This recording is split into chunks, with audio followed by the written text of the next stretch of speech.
quelles sont les conditions qui doivent être réunies pour que vous puissiez vous offrir la maison de vos rêves? Comment ça se passe lorsqu'on achète un bien immobilier en Suisse et quels sont les pièges à éviter? Imaginons un peu, vous avez un peu d'argent de côté et vous en avez assez de payer des loyers chaque mois. En plus, la famille va peut-être bientôt s'agrandir et ça serait extraordinaire d'avoir un petit coin de terrain rien qu'à vous. Vous regardez donc les petites annonces et là, génial, vous tombez sur une ravissante villa individuelle avec vue sur les Préalpes, relativement récente, idéalement placée, le rêve.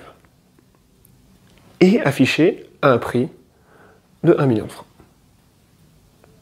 Alors ça serait fantastique d'y vivre, mais 1 million de francs, un prix standard pour une villa individuelle, c'est quand même beaucoup d'argent. Et vous vous posez donc la question du financement. Comment réaliser notre rêve et comment finance-t-on un bien immobilier en Suisse?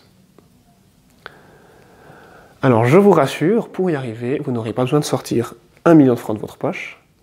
C'est une banque ou une assurance qui vous prêtera une partie de l'argent. Le principe est le suivant, vous allez d'abord devoir amener une partie de l'argent vous-même. C'est ce qui s'appelle les fonds propres.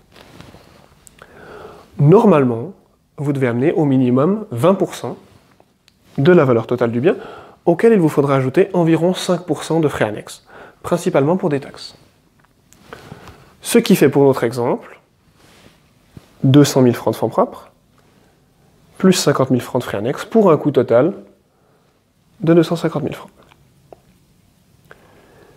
Alors, où est-ce que vous allez aller chercher cet argent? C'est normalement votre épargne à moyen terme qui sera utilisée pour les fonds propres. Vous pouvez récupérer l'argent sur vos placements, vos troisièmes piliers ainsi que vos comptes en banque. En cas de besoin, vous pouvez également puiser des fonds dans votre deuxième pilier, ou prévoyance professionnelle. Gardez cependant en tête qu'au minimum 10% de la valeur totale du bien doit provenir d'une source autre que ce deuxième pilier. Pour résumer, ça veut dire que vous ne pouvez pas vous reposer uniquement sur votre deuxième pilier. Et c'est là qu'apparaît le premier problème pour beaucoup de monde. 250 000 francs, c'est une somme importante, et elle ne s'atteint pas pour des salaires standards en 2 à 3 ans d'épargne. Par contre, en 5 à 10 ans, c'est parfaitement réalisable. D'où l'utilité de prendre immédiatement les bonnes habitudes d'épargne lorsque vous commencez à travailler. Et le deuxième pilier pour ensuite vous servir d'appoint. Dans les faits, c'est souvent plutôt les parents ou un héritage qui permettent à bon nombre d'entre nous de devenir propriétaires. Mais imaginons que vous avez trouvé ces 250 000 francs. Vous allez donc à la banque, et la banque va libérer les 800 000 francs qui vous manquent en vous octroyant une hypothèque. Alors elle ne vous prêtera naturellement pas cette somme gratuitement, elle va vous facturer chaque année des intérêts pour l'argent qu'elle vous met à disposition. Au moment où je réalise cette vidéo, les intérêts hypothécaires sont vraiment bas. On peut compter 1,4% de taux d'intérêt annuel fixe, bloqué sur 10 ans et même régulièrement moins.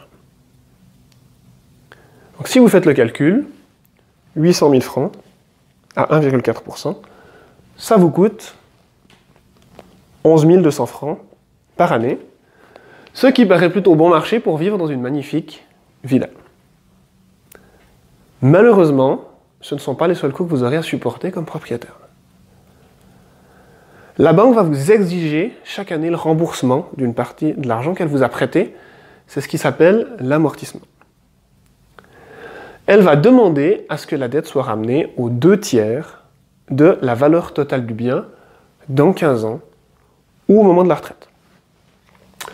Pour simplifier, on va dire qu'elle vous demande de lui rembourser 1% du prix de la maison chaque année, soit 10 000 francs par an. Enfin, la bâtisse est peut-être neuve et en bon état maintenant, mais il vous faudra bien un jour refaire la peinture ou moderniser la cuisine, etc. Et vous êtes donc censé mettre 1% de son prix de côté chaque année dans cette optique, ce qui fait à nouveau 10 000 francs par an. Et vous vous retrouvez donc avec un coût annuel total de 31 200 francs. ou 2600 francs par mois. Qui cette fois peut vous sembler élevé, mais gardez en tête que louer une maison de la même taille vous reviendrait au minimum à 3500 francs par mois. Donc c'est ce qui se passe en général lorsqu'on achète une maison en appartement. Ce n'est pas que l'on paye moins de loyer, mais plutôt qu'on a 2 à 3 fois plus de place pour le même prix, ce qui est aussi plutôt agréable. Tout semble donc parfait, vous avez trouvé une maison qui vous plaît, vous savez combien elle va vous coûter, et vous voulez donc l'acheter. Malheureusement, pour la banque, il y a un problème. Historiquement, les taux d'intérêt annuels se situent en moyenne à 5%. Et quel est le but des établissements qui nous prêtent de l'argent? C'est de s'assurer que nous pourrons toujours payer. Ils vont vous dire, c'est super maintenant vous avez des taux à 1,4%, ça ne vous coûte pas cher. Mais qu'est-ce qui se passe si dans 5 ans, dans 10 ans, au moment où il faudra renouveler l'hypothèque, les taux sont montés? Est-ce que vous pourrez toujours nous payer? Ils vont donc prendre une marge de sécurité et regarder combien cela vous coûterait avec des taux d'intérêt hypothécaires à 5%. Ce qui fait 40 000 francs par année. À cela, ils ajoutent comme avant l'amortissement, les frais d'entretien et la valeur qui en résulte, c'est 60 000 francs qui n'ont finalement rien à voir avec ce que vous payez concrètement. Eh bien, ces 60 000 francs ne doivent pas dépasser 33% de votre revenu. Sinon, la banque risque de refuser de vous prêter l'argent. Pour notre exemple, ça vous demande un revenu brut cumulé de 180 000 francs. Alors, si le revenu n'est pas assez élevé, l'autre solution est simplement d'amener plus de fonds propres afin de baisser le coût de la dette et de l'amortissement. Mais c'est le deuxième écueil à passer. Parfois, les revenus du ménage ne sont pas assez élevés pour que vous puissiez financer la maison. Mais si ces deux critères, les fonds propres et le salaire, sont suffisants, vous êtes sur une très bonne voie pour déménager bientôt dans votre propriété. Pour terminer, quelques conseils personnels lorsque vous décidez de devenir propriétaire. Concernant les fonds propres, mon premier conseil est de ne pas épargner sur votre compte épargne. Pourquoi? Eh bien parce que les comptes épargne, de 1, ils ne rapportent plus rien, mais ils ont surtout des limites de retrait. C'est-à-dire que, imaginons que vous avez 200 000 francs sur votre compte épargne, et que vous voulez les retirer pour aller faire l'hypothèque dans une autre banque. Votre banque va vous dire, vous ne pouvez pas retirer cet argent comme ça. Vous avez peut-être 6 mois à attendre, ou des frais à payer. Et il vous empêche ainsi de faire jouer la concurrence, et vous payez des intérêts hypothécaires plus élevés. Donc moi je recommande plutôt les troisièmes piliers, les fonds de placement, ou alors simplement votre compte salaire. Ensuite, l'amortissement doit se faire de façon indirecte, en mettant l'argent sur votre troisième pilier, et non en remboursant directement la banque. Cela vous permet avant tout d'économiser les impôts, mais ça baisse aussi le coût de la maison. En effet, comme vous mettiez déjà de l'argent sur le troisième pilier pour constituer vos fonds propres, l'amortissement ne représentera pas effectivement une augmentation des charges de votre budget.